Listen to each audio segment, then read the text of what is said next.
Okay, Coach, we'll start with an opening statement and take your questions. Coach. Well, obviously a great win because it's the first win. And anytime you open up, the season with a victory, especially a Big East victory, is big.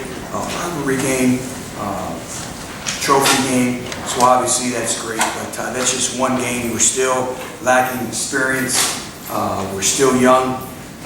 You can see that we are coaching right to the end because every rep is vital in the development of our football team. But I thought there was some key points in the game throughout the course of the game. I thought we made the critical plays when we needed to with Greg Blair with his interception in the red zone. I thought we had some big momentum plays. Obviously, the red zone stop right before halftime.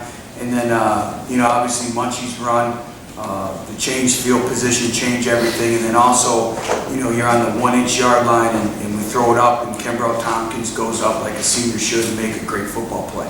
So I think we had some big splash plays that really turned some momentum. That was great to see. Defensively, I thought we did a great job of bending but not breaking. That's a talented offense that we face today with a lot of great athletes. I will say this is I'm indebted to our student body. Over 8,000 tickets sold. Our student body was outstanding. Our fans were outstanding. And I said about being a Chamber of Commerce night, this is what it's about. If I'm a high school player, if I'm a high school coach, I'd be darned if I'm going to send my kids anywhere else but to stay home and represent our home institution. That is what a hometown crowd is supposed to be. That's big time college football environment and atmosphere. And I'm really indebted to our fans, to our administration for the game day activities, to our fans that are coming out and supporting this football team. They were a 12th man today. And as we continue to grow and elevate this program, that needs to become the norm here at Nippert. And this is a challenge to everyone out there. We need you Saturday night here. This isn't a one-game thing. We're building this football program to where we want it to go, and we need our fans. So I know that's kind of long-winded, but when you look on the sideline, you see Cincinnati Reds on the sidelines, you see Cincinnati Bengals on the sidelines. That's what it's about. When I told our football team is this is about the city of Cincinnati versus the city of Pittsburgh. And the amount of requests to come and support this football team was very humbling. So I'm indebted to our great fans and to our student body. So on with questions that you may have. Second year in a row, first play on offense, you scored a touchdown. Do you think you'd be able to run the ball as low as you guys were able to tonight against the 15? Well, we knew it'd be a great challenge, and we knew we had to do some things sideline to sideline and mix it up. And I still didn't think we played with great tempo. We have to get that corrected. But it was great to see. I think George Wynn, picked up where he left off last year. And again, George Wynn is just a model of consistency. Day in and day out, you know what you're going to get with him. And then obviously Ralph David provides his spark, and I thought Jamel Poteet did a good job as well. The great thing is I thought we did a good job for the most part from the running back spot of picking up their pressures.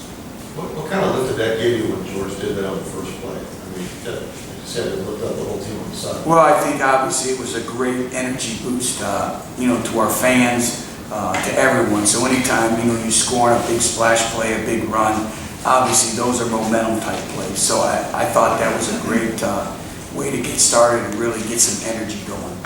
We saw last year it's obvious what Munchie can do with his feet, but what have you seen in his improvement and his throwing mechanics and his comfort in the pocket? Well, I thought he's taken great strides, and I think you saw that today, but there's still some things, where we still have to be able to what we call play pitch and catch, and we still dropped a couple passes. Munchie's got to do a better job of not overstriding, but I thought he managed the offense really well. He was poised, he was calm, and he was collected, and that's what we come to expect from our quarterback. So, first game as a full-time starter, I thought he managed it well, but now obviously, the next important game now is Delaware State, and again, continuing to elevate our football team week in and week out, day in and day out. What do you think has improved in the most? Is there any one area that stands out? I just think overall leadership, calmness, a poise about himself. And those are the quarterback intangibles that we talk about, our leadership development, our character education in our football program. And And I thought, obviously, he made some good decisions with the football. You know, you guys were at my press conference earlier in the week. You know, the thing that's going into a first game that you always worry about is turnovers. And we're going to take care of the football here. That's part of playing disciplined football. And the great thing to see is that we did not turn the football over. And we generated some turnovers on defense in critical stages of the game. But Abernathy and what he provided is a multi-dimensional guy that, you know, can really be a threat to go all the way from anywhere on the field. Yeah, Ralph's an explosive player. And I thought we did a good job of, you know, really getting him the football. You know, I thought our coaches did a tremendous job of having our players ready to play.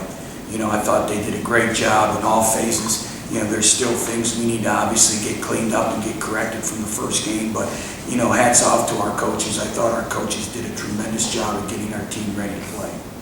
You said this week you learned where you were at after this game, talk about it here. What did you learn about where you guys are at tonight? Well, you still got to teach them everything from singing the fight song to different things like that. But, you know, it's still one game. You know, we're still young. We still, you know, those 65 first and second year players are still 65 of them.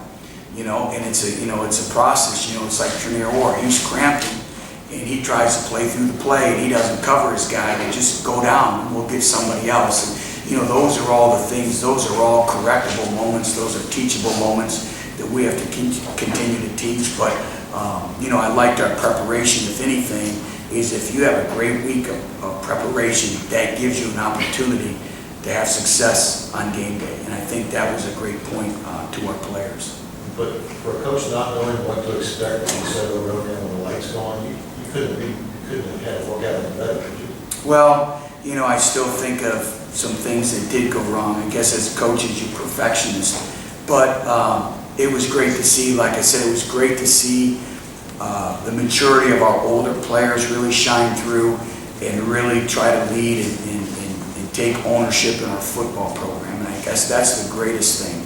And again, it's just one win. We're going to be challenged week in and week out. But, you know, I thought Munchie managed the game. You know, I thought Kembrell Tompkins blocked. He played hard. He made some big catches for us.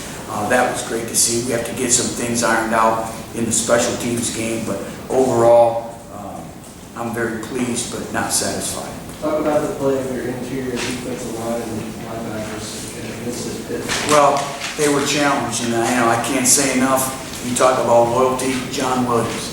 Where would we be without John Williams right now? You know, and John Williams is an individual who's graduated, has his college education, moved his family here, his wife, his son. His wife is at Cincinnati State. He's enrolled in grad classes, getting his master's degree, and he walks on here. And he's been a rock of stability for us all throughout training camp. You know, his depth, Adam Dempsey, another walk-on. I tell you what, I don't know where we'd be without him. And we rotated 10 players. And that's what we were going to do, is try to continually, you know, develop our defensive front. And then I thought Walter Stewart was outstanding. I thought Dane Giordano was outstanding. But, you know, and again, I brought up Greg Blair already. You know, Greg made some big plays. Malik played like a senior should play. Nick Temple, you know, is going to do nothing but get better. But again, we have to continue to develop our depth at that spot. Your return on your punt returns, you were not certain who was going to fill that role. How do you feel McClung did the first night?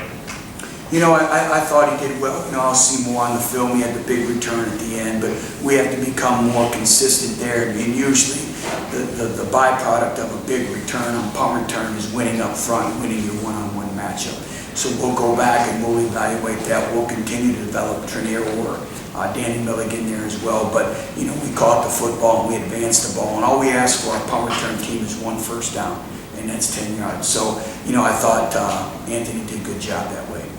Couple more guys.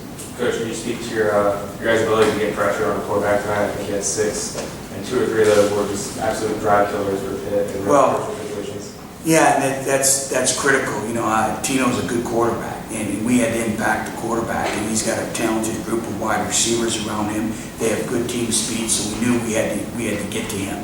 And I thought we did a great job. Obviously, he made the great play when he flipped the ball to Ray when he was going down. But, you know, the byproduct, again, of playing great pass defense is a great pass rush. And we may not have the most dynamic 1 or 2 individuals, but I think as a group, We always talk about the power of the unit in our football program by position, and I thought our kids up front did a great job, and we challenged them all week. Walter Stewart had a big game for you, talking about his leadership all throughout camp, just kind of talking about his performance. Typical Walter Stewart, model of consistency, brings it. He was into the game, continually coaching the younger players, and that's what a leader does. And, that's a great thing for me, is because, see, as a coach, you can try to manufacture leadership opportunities in practice. You can challenge individuals, but when game day comes, that's when you really find out about your leadership. Game day is about your players. And that's when you really find out about the leadership aspect of your football team. And I thought we had some individuals step up in those roles. Anything else, good? All right, thank you. Thank you. That was very good.